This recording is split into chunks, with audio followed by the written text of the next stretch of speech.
Good evening. I'm Janet Chandler, and I work here at the Cullman Tribune.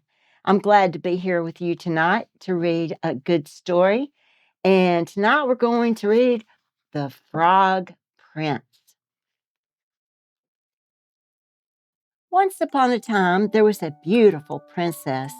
She had a golden ball, and it was her favorite plaything. She took it wherever she went.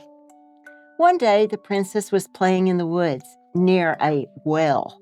She threw her ball high into the air. It fell splash into the well. The princess watched her golden ball sink deep into the water of the well, and she began to cry. She cried harder and harder. Suddenly, someone said, "What is the matter, princess? Why are you making so much noise?" The princess looked around. She looked into the well. An ugly little frog was looking up at her. The frog asked again, "What is the matter, princess?" "Oh, it's you, you old water splasher," the princess said. "My golden ball has fallen into the well. That is why I'm crying." "Stop crying," said the frog. "Maybe I can help you. What will you give me if I get your ball for you?" "I will give you whatever you want, dear frog," said the princess. "Would you like my fine silk dress or my necklace of pearls? Or would you like my golden crown?" "No," said the frog. "What would I do with your fine silk dress or your necklace of pearls? And what would I do with your golden crown?" "What do you want then?" the princess asked. The frog looked at the beautiful princess. He said, "I want to be your friend and playmate. I want to sit with you at the supper table. I want to eat with you from your golden plate and drink with you from your golden cup. I want to sleep on your fine silk pillow. If you promise to let me do these things, I will get your ball for you." "I promise," the princess said. She thought, "How can this nasty little frog come to the castle and be my playmate? He has to stay here in his well." And she said again, "I promise." Now the frog went down deep into the well. Soon he came up with the golden ball in his mouth. He threw it onto the grass. "Oh," said the princess, "my golden ball." She picked it up and ran away. "Wait, wait," cried the frog. "Take me with you. I can't go as fast as you." But the princess did not wait. She ran home to the castle, and soon she forgot all about the poor little frog. The next day, at supper time, the princess sat at the table with her father, the king, and all the people of the court. Suddenly, everyone heard some strange noises outside. Splish, splash, splish, splash. It was the sound of wet little feet coming up the stairs to the castle. Then, flip, flap, flip, flap. There was a slippery little knock at the door. Someone called, "Princess, princess, open up. Princess, princess, let us sup." The princess ran to the door and opened it. When she saw the frog, she shut the door quickly.